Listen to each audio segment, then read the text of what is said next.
reex marweyne qaas u tahay laakiin dadka way ka qariyaan oo magaalada caasimada degan jasiirad camal u tahay jasiiraday u tahay dumarka ku damaashaan dumarka la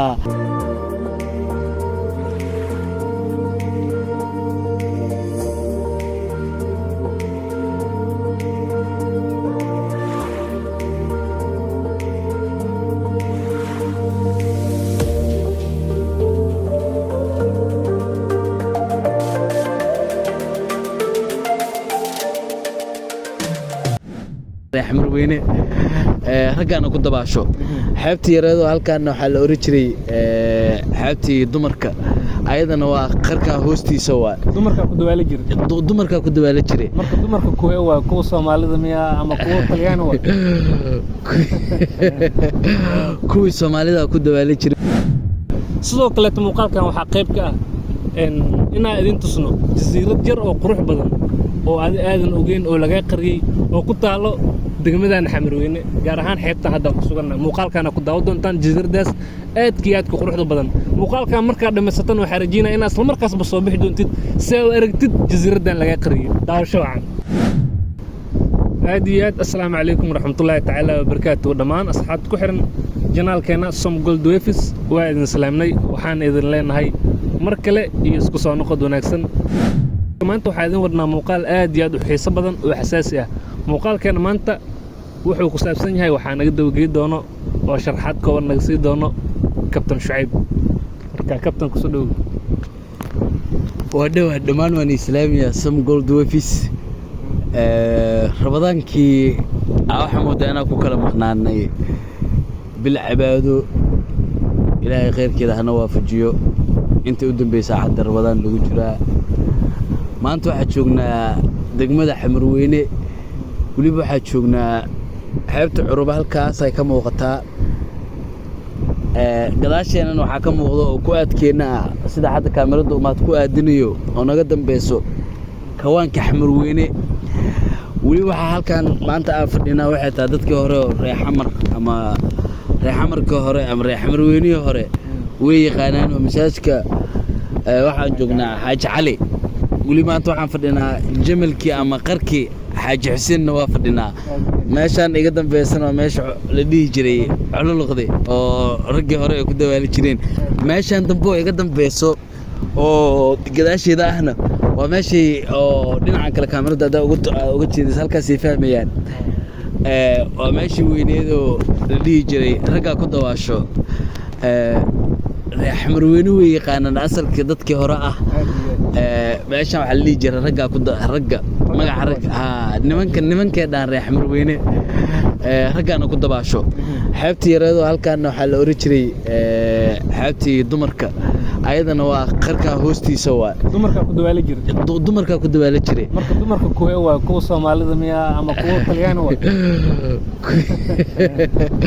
kuwa Soomaalida ku dawaali jiray waliba markii laga soo tago Soomaalida dadka ku dhaqan degmada Xamarweyne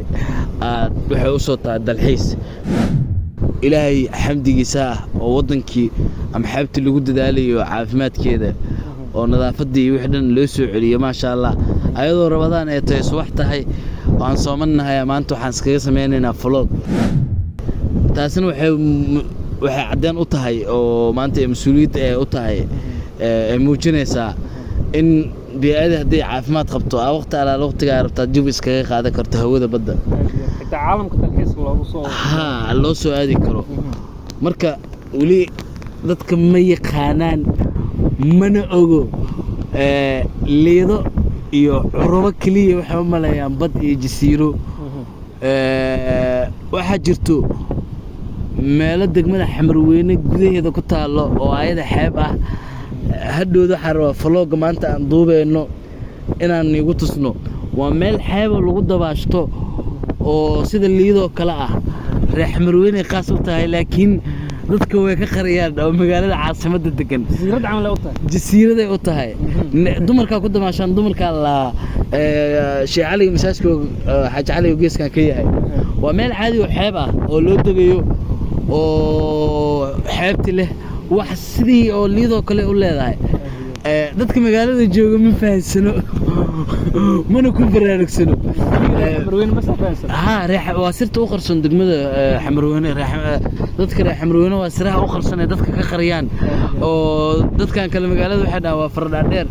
مركب اللي يضل إلا في الماما لا اللي ذا يو وحي قانا جسير يو أباي نحن يو بضرب كيس فينتي آذان لكن ما يقانان إن دقمة حمروينة إن اللي هذا مال إيش ضمر كله قلت لك أو قاسي أو تاي رجنا أنت هنا كده بعشان dumarkina inta ku dabaashaan waliba hadda caruurtii dumarka waxaa u maleynaa boqolkiiba boqol oo ku dabaalan karaan waayo waxa sabab u noqoto in lagu soo dhiirado u noqonayso wax kale ma ahan nadaafadda darteeda waa aad iyo aad sidoo kaleeto waxaan rabnaa inaan isla aragno xeebtan hadda ku sugannahay sida hore ay ahaa jirtay iyo sida hadda ay tahay inaan isla rabnaa muuqaalkeena maanta before iyo after maadaama la sameeyay olol nadaafadeed oo badda dhan aad iyo aad loo qurxiyay xeebtii waxaa ebil meeshan dhan yaali jiray wasaq iyo qashin iyo baco iyo wax walba qashin magaalada laga keeno in lagu soo fardhiyo laakiin hadda saa muuqaalka gaar kartaan gadaasheena waa clear waa nadiif waa sababta halkaan u fadhino aniga kabtan Shucayb oo qaadanayno hawo nadiif oo fresh hawada nadiifka fresh ka qaadanayno xitaa waxay u fiican tahay sanbabaha caafimaadkeena kulli way u fiican tahay sidoo kale to halkaan waxaa fariin ugu direynaa dadka deegaanka oo reer Xamarweyne inay aad iyo aad u ilaaliyaan ka qayb qaataan ee ka shaqeeyaan nadaafadda xeebtan